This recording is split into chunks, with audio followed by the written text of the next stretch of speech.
Have you ever felt like someone loved the idea of you more than they loved the real you? Like you were cast in a movie you never auditioned for, just reading lines someone else wrote?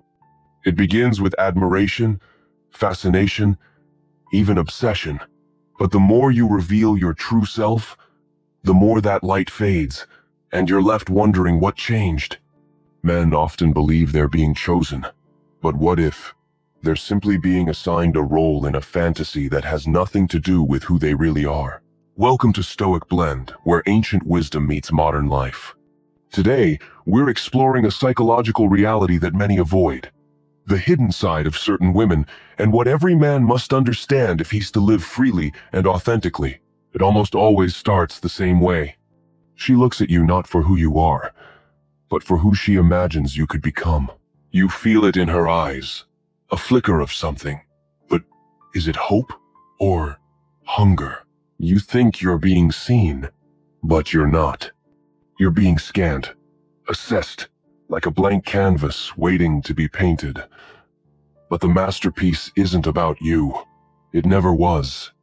This idea that a man becomes a character in someone else's story is not new.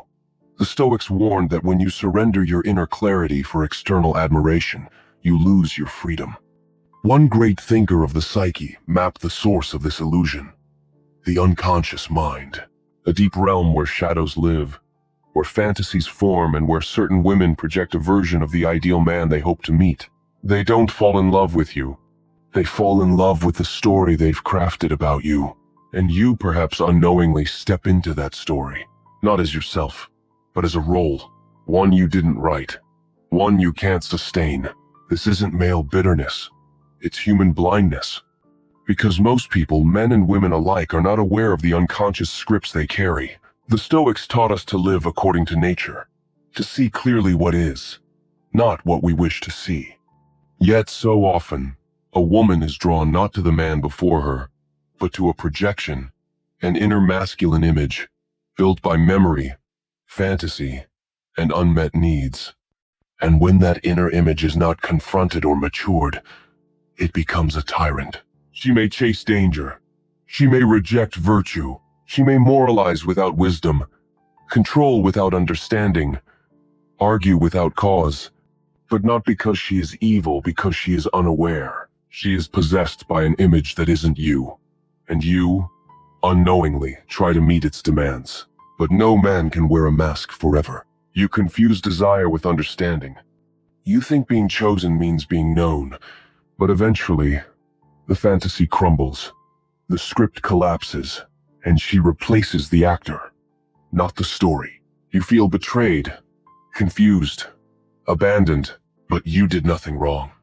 You simply stopped fitting the role. There's a way out of this individuation, a process the Stoics would recognize as the pursuit of inner virtue.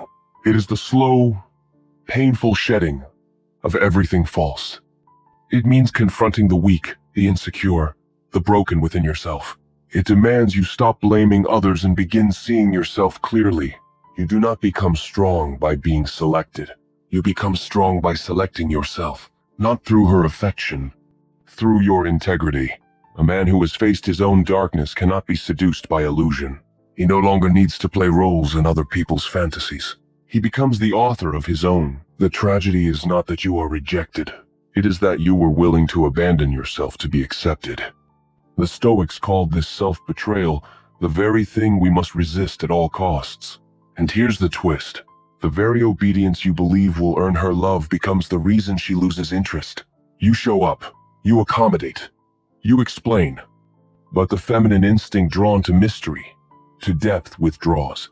Not because you failed, because you became too available, too defined, too tame. You erased the very edge that made you compelling. And yet most men would rather stay in that performance than face solitude. You fear being alone more than being false. You live for applause, not for truth. But until you walk alone, until you strip away the persona, you will never know who you are. Let me warn you, this path is not easy. It is lonely, terrifyingly so, because as you walk it, you begin to see things others don't. You see masks, games, illusions. You speak truth and they accuse you of being cold, arrogant, too serious. But you're not the problem. You're the mirror. And people hate mirrors that reflect what they don't want to face. Certain women are raised in cultures that tell them they are naturally whole, pure, intuitive, complete. But that's a lie. They too carry an inner masculine. And if they don't confront it, it controls them. They project it onto men. They blame others for the war they refuse to fight within themselves. You think you're the exception. That you'll save her. That your love will win. But projection is a thief. It steals reality. And when it's over, you're not blamed for who you are, but for who you failed to be in her mind. This isn't about women being wrong or evil. It's about both men and women refusing to take ownership of their inner world. And until they do, both will dance with shadows. The woman who adored you yesterday may resent you tomorrow. Not because you changed, but because you couldn't live up to the myth she created. You didn't deceive her. You simply weren't her fantasy, and that's not your fault. The Stoics would ask, are you living in accordance with your nature or someone else's dream? Stop waiting to be chosen. Stop measuring your worth through validation. The man who does not confront himself will be ruled by others, especially by projections from those who have not faced their own. And here's the deepest truth. When you finally strip away the performance, when you no longer chase or seek to impress, you become untouchable. You don't become cold. You become real, rooted, grounded, alive. And from that place, ironically, people begin to feel drawn to you. Because you don't need them. Because you don't bend. Because you reflect truth, not fantasy. Some will hate you for it, especially those who still live through their illusions. They'll call you distant, too much in your head.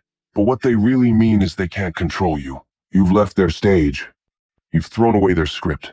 And the few who are truly awake, who've done their own work, will recognize you. Not as someone to mold, but as someone to meet. Without masks. Without need. Without fear. This love, the rare kind, is not born from desperation.